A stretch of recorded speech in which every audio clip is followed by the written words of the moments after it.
एकी पुढंच बोलता बोलता वाट लागते. एवढ्या सगळ्या देवी पाहिलं आधी बीपी वाढला. त्याच्यात मी मला आमंत्रण मिळालं तृप्तीदा ताईंचं, त्यांचं काम खूप चांगलं आहे, मला मान्य आहे. एवढ्या लेडीज समोर माझ्यासारख्या पीआयनी काय बोलतो, कारण तुम्ही कोणाला बोलूनच देत नाही. आमची अवस्था अशी पहा, तुम्ही बाजारात गेले तर भाजीचे नावं काय, मेथी, पालक, सगळ्या भाज्या कोणाच्या नावाने, तुमच्या नावाने. आमच्या नावाने काय, भोपळा, दोडका. फुल बाजारात गेलं चमेली, ते काय बरेच पहा तुम्ही नाव काय काय.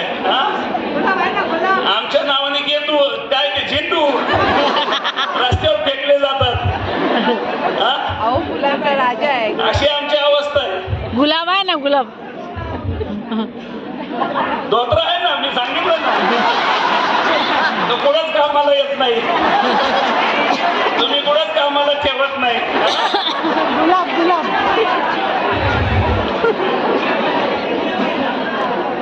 हे अशी अवस्था, हलकं फुलकं जीवन जगायचं असतं. मी 34 वर्षे नोकरी झाली. जेडपीच्या शाळेत शिकलो, जेडपी नंतर साध्या स्कूलमध्ये शिकलो. आई न शिकलेली होती असं समजा, आजी थोडीफार शिकलेली होती. न शिकलेल्या पूर्वीच्या मातांनी भरपूर काय काय समाजात परिवर्तन घडवून आणलेलं आहे.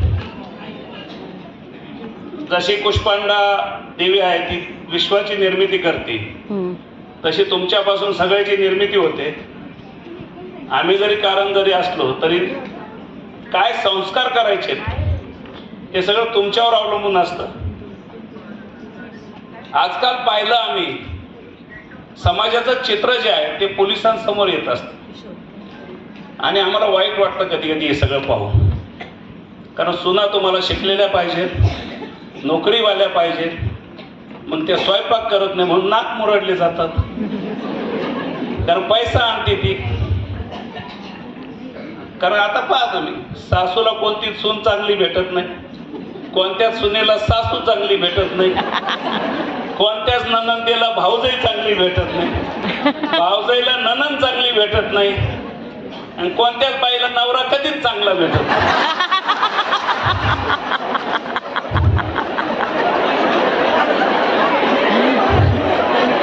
मी म्हणून टिकले याच्यावर चाललोय. दिवसभर काम करून येतो तरी म्हणते तुला काय कळत नाही.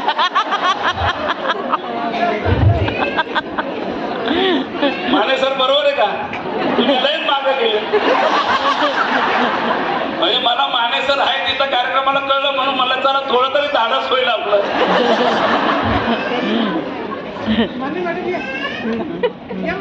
आजच्या कार्यक्रमात ज्यांना तुम्ही पुरस्कृत करताय मंगला त्यांचं सगळ्याचं अभिनंदन करतो. 2-4 गोष्टी सांगतो, फक्त जास्त वेळ घेणार नाही, कारण तुम्हाला जाऊन कदाचित स्वयंपाक करायचा असेल, कदाचित. घरच्यांनी काय करायचं, सकाळचं खायचं. मी आता गंगापूर रोडचा पिया आहे. पूर्वी हॉटेल कधीतरी रविवारी फुलं असायचे, आता सोमवार टू रविवार कधीच खाली नसतं. हो ना, खरंच. आता जर जेवण झालं 2 minute Maggi, 3 minute Swiggy, 4 minute Zomato, 5 minute out. काय खातो त्यालाही कळत नाही, तिलाही कळत नाही. बरं हॉटेलला गेले तर मोबाईल दोघाच्या पुढं, तिघाच्या पुढं, चौघाच्या पुढं. भाजी कोणी सांगायची, ऑर्डर कोणी सांगायची, त्याच्याहून भांडणं. सांगितले तर ती शेवटी नवराच सांगत असतो. त्यांनी नाही डिलिंग केली तर तो म्हणतो हॉटेलात काय चांगलं भेटतं ते आण. आणलं तर जाताना मग घरी जाताना भांडणं होतात. काय भाजी केली होती कोणाला माहित, मी घरीच काहीतरी केलं असतं. हे समाजातलं चित्र जे आहे ना ते सगळीकडे आहे. तुम्हाला मी सांग, सगळीकडे. ते सांगायचा उद्देश असा होता की कोणत्या स्त्रीला दुसरी तुलनात्मक जीवन जगताय तुम्ही. मग हे पूर्वी का चांगलं नव्हतं. आता सगळ्या म्हाताऱ्या म्हणत असतात आमचं पूर्वज खूप चांगलं होतं. आताचं जीवनच आम्हाला आवडत नाही, कारण न्यूक्लिअर फॅमिली आली. एक मिनिटात थोडं शांत बस, मला वेळ नाही, ऍक्च्युली मी सोडून आलोय सगळं. कारण आता जी न्यूक्लिअर फॅमिली आली, पूर्वी कंबाईन एकत्र फॅमिली असायची, नंतर न्यूक्लिअर फॅमिली आली, आता वायर्ड फॅमिली आली. वायर्ड म्हणजे वायरलेस असलेली वायफायवर चालणारी फॅमिली आहे. एका घरात 4 रूम्स असतात, मुलगा एकीकडे, मुलगी एकीकडे, बाप एकीकडे, आई एकीकडे. घरात एकत्र गेले तर सगळे मोबाईलवर बिझी. काय कुठं बिझी असतात आम्हाला समजलं नाही अजून.